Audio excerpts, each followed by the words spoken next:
Ever feel like Microsoft Access terminology sounds like a completely different language? Tables, queries, forms, what does it all actually mean?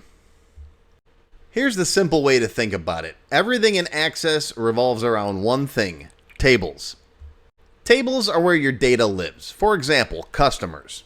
This is a customer table. This is an order table. Think of a table like a spreadsheet. Each row is a record. That's one item, like one customer.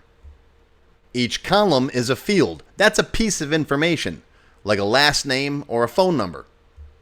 Now, every table should have something called a primary key. That's just a unique ID for each record. Even if two customers have the same name, the ID makes sure that Access knows they're different people. Now, once your data is in tables, everything else in Access just works with that data. A query is basically a question you ask your data. Let's say you want to find all the customers from Florida. You build yourself a query, and when you run it, you see all the customers in your customer table from Florida. If you want something nice on the screen for entering or editing your customers, you use a form. Here's a single form for editing customers. Here's a customer list form where you can see a whole bunch of customers at once. Here's a main menu form that you can put buttons on that you can navigate your database with. Forms are what your users interact with instead of typing data directly into tables. You can make a nice, easy to navigate user interface. If you want something printable like a mailing list, some labels, or a sales summary, that's a report.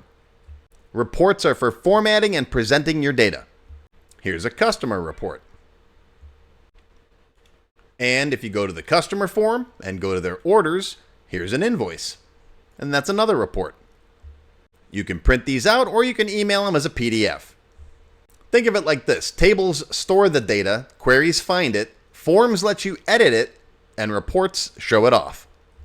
A big mistake beginners make is they try to do everything directly in tables. Don't do that. Use forms for data entry, queries for filtering. Keep your tables clean and simple.